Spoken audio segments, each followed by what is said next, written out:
नमस्ते दोस्तों। आज हम लोग इस वीडियो में एनालिसिस करने वाले हैं 2020 का टॉप 5 म्यूचुअल फंड्स।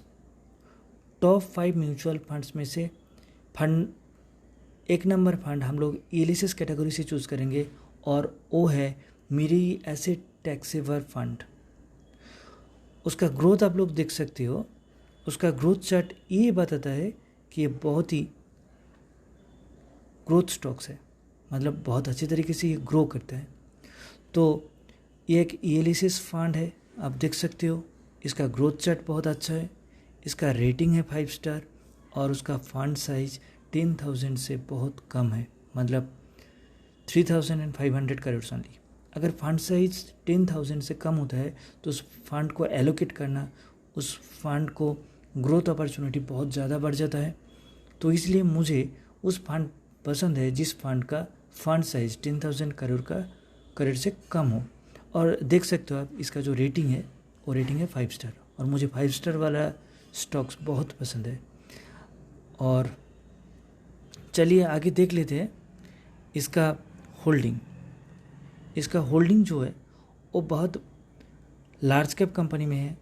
उसमें से HDFC बैंक है, रिलायंस इंडस्ट्रीज है, इन्फोसिस लिमिटेड है, ICICI bank, Tata consultancy service, axis bank, Larsen and Toubro, और ये सारी कंपनी इंडेक्स की टॉप 50 में से ही है।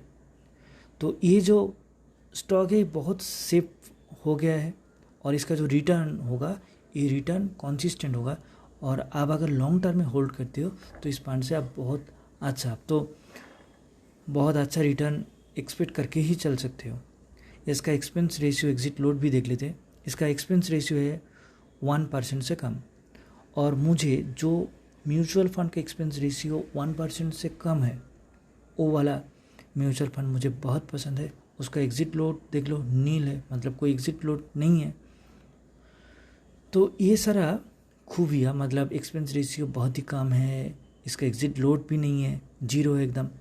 इसलिए मुझे ये फंड, मेरी एसेट टैक्स सेवर फंड बहुत ज़्यादा पसंद है। आप लोग चाहो तो इस फंड को कंसिडर कर सकते हो। और हम लोग नेक्स्ट जो कैटेगरी है एनालिसिस करने वाले हैं वो है ब्लू चिप कैटेगरी या लार्ज कैप कैटेगरी।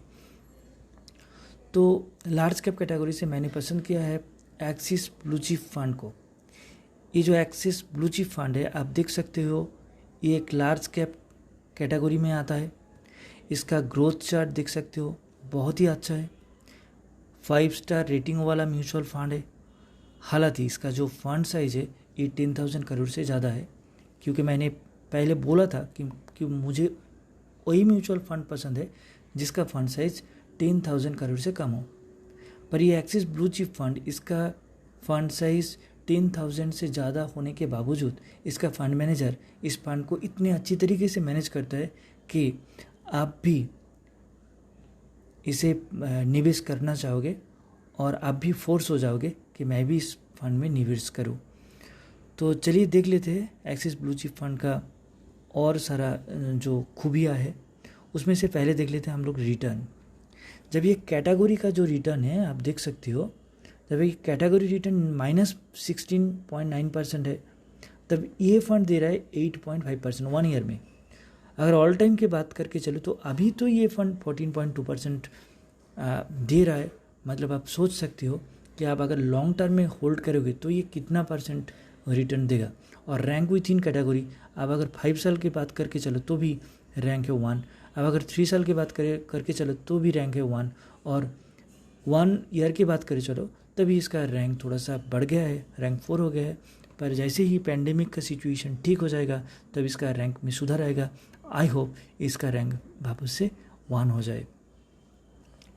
फिर चलते हैं इसका होल्डिंग्स के ऊपर। इसका जो होल्डिंग है HDFC bank, Infosys limited, Kotak Mahindra, Bajaj finance, Reliance industries, Avenue Supermarts, Tata consultancy service, मतलब ये सारे जो फंड्स है ये लार्ज कैप कैटेगरी में आता है, बहुत सेफ है और इसका ग्रोथ अपॉर्चुनिटी भी बहुत ज़्यादा है।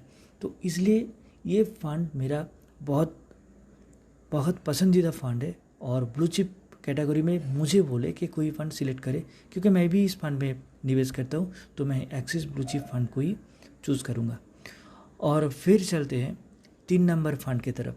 3 नंबर फंड है मल्टी कैप फंड और वो है पारंपरिक लॉन्ग टर्म इक्विटी फंड। आप देख सकते हो ये एक मल्टी कैप फंड है। इसका ग्रोथ चार्ट भी आप देख सकते हो।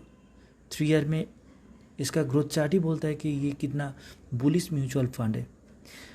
इसका रेटिंग देख लो, 5 स्टार रेटिंग है।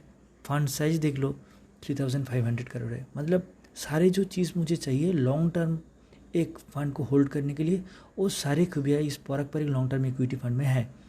तो फिर मैं क्यों ना इस फंड में निवेश करूं। मैं तो इस फंड में निवेश करता हूं और आगे भी करता रहूँगा। इसका एक बार आप रिटर्न देख लो। इसका रिटर्न ऑल टाइम पे है 17.2%, 5 ईयर्स में 12%, 3 ईयर्स में 13% और 1 ईयर में जो रिटर्न आता है वो रिटर्न है 25%। आप देख लो एवरेज का कैटेगरी का जो रिटर्न है वो है -10.2%। 3 ईयर्स में भी माइनस का ही रिटर्न है। फिर भी ये जो फंड है ये 25% का रिटर्न देता है, क्योंकि इसका जो फंड मैनेजर है बहुत अच्छा एक्सपोजर लेता है और इसका जो ग्रोथ अपॉर्चुनिटी है वो बहुत ज़्यादा बढ़ जाते हैं।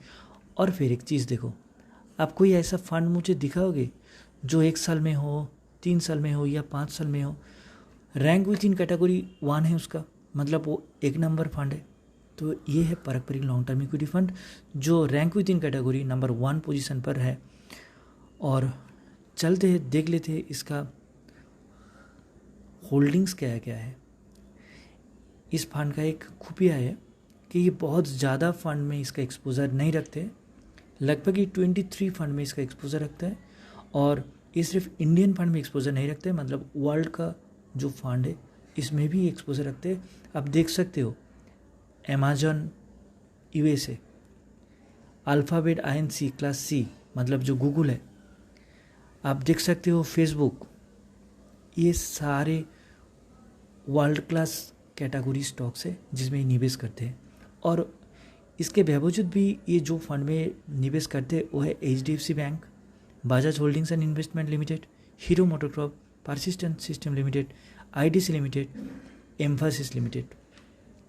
मतलब ये जो भी फंड चूज़ करते हैं ग्रोथ ओरिएंटेड है और इसका फंड मैनेजर इसका जो टोटल फंड्स है, टोटल जो स्टॉक्स है, इसको बहुत बैलेंस तरीके से मैनेज करता है।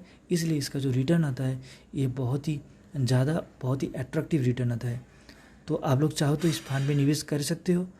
और मेरा जो नंबर 4 म्यूचुअल फंड है उसका भी रिकमेंडेशन है मल्टी कैप फंड से, क्योंकि मैं कोई मिड कैप स्टॉक्स रिकमेंड नहीं कर रहा हूँ इस साल के लिए। तो मेरा नेक्स्ट मल्टी कैप फंड है एक्सिस मल्टी कैप फंड। आप देख सकते हो एक्सिस मल्टी कैप फंड, इसका ग्रोथ भी बहुत अच्छा है। 1 साल के लिए देखो या ऑल टाइम के लिए देखो, इसका ग्रोथ भी बहुत बुलिश है। और इसका रेटिंग 4 स्टार है। फंड साइज 5975 करोड़ है, मतलब 10,000 करोड़ से कम है। सेफ्टी रेटिंग हालांकि 5 स्टार नहीं है, 4 स्टार है, फिर भी अच्छा है क्योंकि ये फंड 3 साल से ज़्यादा नहीं हुआ है। जो फंड कंसिस्टेंटली 5 ईयर्स और उससे ज़्यादा परफॉर्म करता है तभी उस फंड को 5 स्टार रेटिंग दिया जाता है। तो मुझे ये आशा है कि अगले 2-3 सालों में ये 5 स्टार रेटिंग आ जाएगा इसका, और इसका जो रैंक विद इन कैटेगरी है वो भी बढ़ जाएगा। तो फिर आइए हम लोग देखते हैं इसका रिटर्न कैसा है। तो हम लोग तो उसका ऑल टाइम चार्ट में नहीं देख सकते क्योंकि ये जो फंड है नया नया आया है। और उसका रिटर्न देख लो, अभी 1 ईयर में इसका रिटर्न है 8.1%, जब कैटेगरी का रिटर्न है -10.2% और रैंक विद इन कैटेगरी है 3। मतलब इतना कम समय में 1 ईयर का ही सिर्फ इसका रेटिंग आया है। 3 ईयर 5 ईयर का इसका कोई रेटिंग नहीं आया अभी तक, क्योंकि इतने साल इसका एज ही नहीं हुआ है इसे एम का। तो फिर आप एक्सपेक्ट कर सकते हो कि आने वाले सालों में ये क्या क्या कर सकते हैं। तो अगर चाहो तो इस फंड को कंसिडर कर सकते हो। इसका होल्डिंग्स भी बहुत अच्छा है, देख सकते हो। HDFC बैंक है, कोटक महिंद्रा बैंक है, एवेन्यू सुपरमार्ट है, बजाज फाइनेंस है, इन्फोसिस है। मेरे सारे पसंदीदा स्टॉक्स हैं, तो इसमें एक्सपोजर रखता है जो मुझे बहुत ही पसंद है। तो इसलिए मैं इस फंड में निवेश करता हूँ और निवेश करना पसंद भी करता हूँ। और एक्सिस मल्टी कैप, हर एक एक्सिस मल्टी कैप फंड का एक बहुत खूबिया होता है उसका एक्सपेंस रेशियो। अगर आप देखते हो तो उसका एक्सपेंस रेशियो हमेशा बहुत ही कम होता है, मतलब 1% से बहुत कम। हालांकि इसका एक्सपेंस रेशियो थोड़ा सा बढ़ गया है। पहले इसका एक्सपेंस रेशियो हुआ करता था 0.18% के आसपास, अब थोड़ा सा बढ़ के हो गया है 0.48%। फिर भी ये 1% से बहुत कम है, तो हाँ ये चलेगा और मुझे तो ये स्टॉक बहुत पसंद है। और एक फंड है जो स्मॉल कैप कैटेगरी में आ जाता है और उसका नाम है SBI स्मॉल कैप फंड। तो अगर आप देखते हो इसका chart pattern, all time chart pattern देखते हो, तो आप देख सकते हो इसका ऑल टाइम चार्ट पैटर्न बहुत बुलिश है, मतलब ऊपर नीचे तो होता रहता है। फिर भी अब अगर SBI स्मॉल कैप फंड में बहुत दिनों के लिए निवेश करते हो तो आपका बहुत अच्छा अल्फा जनरेट होगा, मतलब आप बहुत ज़्यादा कमा सकते हो। और हाँ, ये एक स्मॉल कैप कैटेगरी से है, इसका रेटिंग है 5 स्टार और इसका फंड साइज आप देख सकते हो 3917 करोड़, लगभग 4000 करोड़ के आसपास, जो 10000 करोड़ से बहुत कम है। और एक्सिस स्मॉल कैप फंड बहुत ही बैलेंस फंड है, बहुत बैलेंस तरीके से ये फंड को मैनेज किया जाता है। और हम लोग अगर इसका होल्डिंग देखते हैं तो एल्गी इक्विपमेंट्स हो जाता है, हॉकिंस हो जाता है, हटसन एग्रो प्रोडक्ट्स हो जाता है, जेके सीमेंट, डिक्सन टेक्नोलॉजी, नवीन फ्लोरिन, ये सारे स्टॉक्स में एक्सपोजर रखता है। और इसका फंड मैनेजर बहुत ही बैलेंस तरीके से इस फंड को मैनेज करता है, इसलिए इसका ग्रोथ भी, मतलब आपका जो रिटर्न होगा वो रिटर्न की पॉसिबिलिटीज़ भी बहुत ज़्यादा है। हालांकि स्मॉल के फंड में रिस्क भी थोड़ा बहुत ज़्यादा हो जाता है क्योंकि इसमें वॉलेटिलिटी भी ज़्यादा है। एक्सपेंस रेशियो आप देख सकते हो और इसका एक्सपेंस रेशियो है 0.89%, जो 1% से कम है। तो ये सारे फंड, म्यूचुअल फंड जो मैंने आपके सामने आज ले आए, जो एक्सप्लेन किया, वो सारी मेरी जो रिक्वायरमेंट है वो सब फुलफ़िल करता है। इसलिए मैं ये सारी फंड में तो हर महीना कुछ ना कुछ SIP करता हूँ। तो अगर आपको ये सारे फंड अच्छा लगता है तो आप भी इसमें SIP कर सकते हो, पर SIP करने से पहले आप खुद से एक बार एनालिसिस कीजिएगा। और अगर आपको ये वीडियो बहुत अच्छा लगा तो please like, comment and subscribe कीजिए। Thank you for watching this video. Bye bye.